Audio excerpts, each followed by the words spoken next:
TKO gang or no gang? Dmitry Bivol announces that he will be rocking with TKO Promotions. Welcome back to VIC SZN TV. If you're new here, make sure to subscribe to my channel. Don't forget to hit that like button. I truly appreciate your support. This is the universal favorite to fight fans from all nations. The best with the sound and vision. And that's why I popped up in your algorithm. Let's get right to it. We got Dmitry Bivol saying a few things, online responding to the whole situation that took place before. And in case y'all forgot, I'll get to that first, actually. You know what I mean? So y'all can know what I'm talking about. And we can kind of catch you up if you've been missing out and been living under a rock. And it says here, I am no longer interested in Bivol. This is from Turkey, for the record. I am no longer interested in Bivol versus Better Beef. And I will not be bidding on it. I think Bivol knows who has delivered for him and who hasn't. My advice to Bivol, don't be late because every day something changes. Right? That's what he said. And in response, we had Bivol make his decision. And he says, waiting for the next move with my best team. And he tags Matchroom, Turkey, VIC SZN, and somebody else there by the name of VIC team. It's Russian. I'm not too familiar how they pronounce certain things, but you get my drift. This says a lot of things, man. And first of all, TKO Promotions ain't playing, bro. TKO Promotions is not playing. They on some, state property-ish from back in the day, get down or lay down. Do your knowledge. Do the knowledge, nigga. On state property when it was time to get down and lay down, right? Pause, by the way. But what I will say is that I do like the TKO Promotions idea, especially how boxing's been going. Like, a lot of people saying, yo, the last 2-3 months, boxing has been going crazy. And I do believe that, there's some boxing matches that have mad potential, been going good. If you want me to be honest, boxing has been going crazy from either, in my opinion, from the prospects or for the fighters that's coming up or just haven't had that. It seems like the ones that don't really have the name is the one kind of keeping boxing alive. While the other ones that are on the elite level and everybody puts them on that pedestal and they have that fame with them are not really competing against the people they should be competing against, right?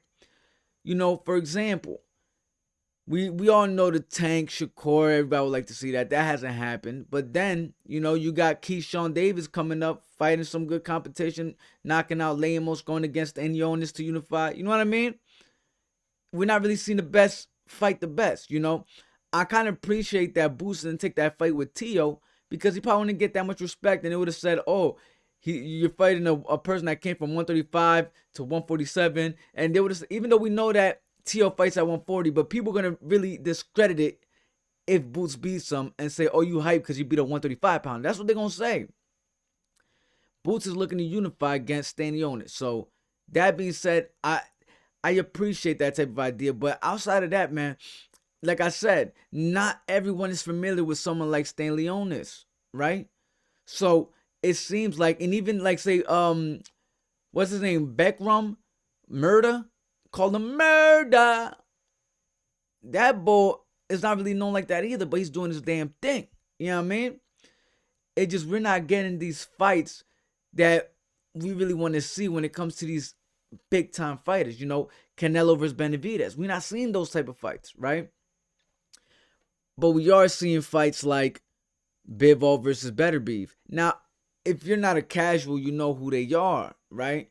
But not everybody knows who they is. Hence the reason why that fight didn't go that crazy compared to Tank Davis fight.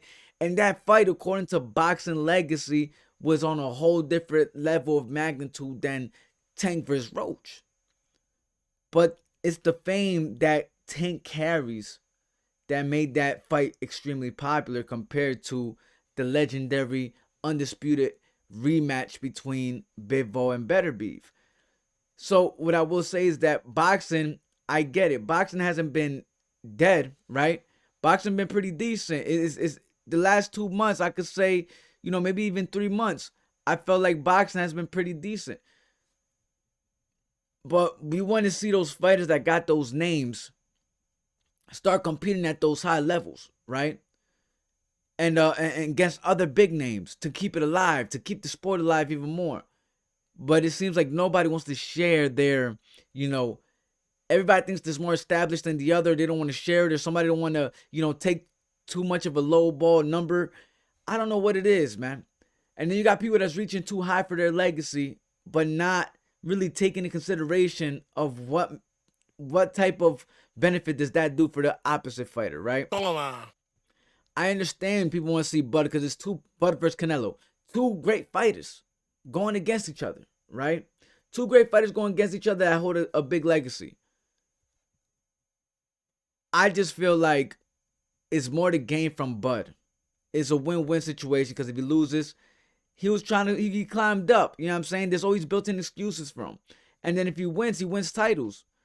With Canelo, if he faces him and he wins, he's going to be like, okay, I beat somebody that came from 147. Because, everybody's going to exaggerate it. Even though he just came from 154, but they're going to exaggerate and say, okay, we only really seen active at 147. He beat a 147 pounder. He's a 168 pounder. And if he wins, all he does is defend his titles, right? So that being said, man, I do like the idea, and this just getting down to my point. I do like the idea of TKO promotions. I don't agree with everything. I don't agree with every little antic coming from Turkey. I love that he's contributing towards the sport the best he can to bring these fights together at an affordable price. That's why I like MVP as well, because they put it on Netflix. We could all enjoy it. I don't care what y'all say. Oh, you broke. Motherfucker, no, I got mad kids. Motherfuckers got mad kids. We got a lot of things. We got a lot of priority going on. We got a lot of bills. Paying $89.99. I'm not going to say you're not, like, I could afford it. But then I might have to make some sacrifices, take some more time away from the kids. Dude, you know what I'm saying? It's not worth all that, bro. And I love the sport of boxing. I just want to be able to enjoy it. And Netflix it out. You know what I'm saying? Or if it's on TV, at least $25.99. I could deal with that. I could work with that. I could work with $25.99, right? In addition to that, we ain't got to see, fights get interfered with 4 different sanctioning bodies. Damn near 5, even though we know Ring Magazine isn't a sanctioning body, but they can interfere with people's decisions of trying to close in the fight and use that as an excuse, because we done seen T.O. do it already. Oh, I'm the lineal champ. He ain't got no lineal. He never get been lit. Now people use that, the Ring Magazine title, right? So there's 5 belts, main 5 belts going around where, people are utilizing excuses or reasons or just interfering with the biggest fights being made. With TKO promotions, we're going to see that 1 belt. If it's structured correctly, we could see some of the biggest fights, but it might start from the ground up, and we might see some fighters that you might feel don't all the way deserve their shot. It could be prospects going into TKO promotions, and you're like, anybody could have watched this guy, but then he proved himself, and he ends up being the world champion, beating someone that you never expect him to beat. And, you never know what's to take place with this league, this TKO promotions idea. They could do the reality show joint like they did with the Ultimate. I like that idea. That shit is fun. We could watch it on TV on a Tuesday. You know what I'm saying? Watching these guys compete against each other is fun. That's what they do with the UFC, John. They got the Contender Series. They got the Ultimate Fighter. They got they just have a few of it. They got Dana White looking for a fighter type shit where he goes looking for fighters and scouts them. I want to, and that would be dope. Seeing them go to other events, the other boxing events that still might be popular at that time, because it's not gonna just happen overnight. So my thing is, I'm glad that Bivol made the decision, because that brings more attention towards this TKO promotions on the level where people might follow and be like, yo, I want to fight this guy because he proved that he's the best. He's the undisputed. I think my idea of what they're doing is trying to collect everybody that has a Ring Magazine title to join TKO promotions. If they don't, they're going to have to vacate that title. And they're going to have to vacate that bag. They're going to have to vacate that bag. Let's see what takes place. I feel like if every promotion is doing what they got to do, they ain't got to worry about none. But at a time like today, I think a lot of these promotions are struggling, right? And I think a lot of fighters are not, doing what's best in I feel like a lot of fighters think that they're doing all this business stuff and they're doing what's best for their career and forget that the fans play a big role in why they're so successful. And they gotta understand how to cater to some of their fans, to see what's up. And then they get mad at the fans when they don't get the response or the results that they receive. But that's nor here nor there. I guess there's only one way to find out, and that's to sit out. But if you ask me, I like the TKO Promotions idea. I like the idea. I don't like everything involved. Like, I don't like when Turkey, start spilling the beans on scorecards and whatnot. But I love the idea of having one belt and even starting from scratch. If you don't want to get down, let's see how you do with the other promotions, see how big it gets. But with a bag like Turki Alalshikh, I'm trying to tell you, he already converted a lot of people into joining his little alliance.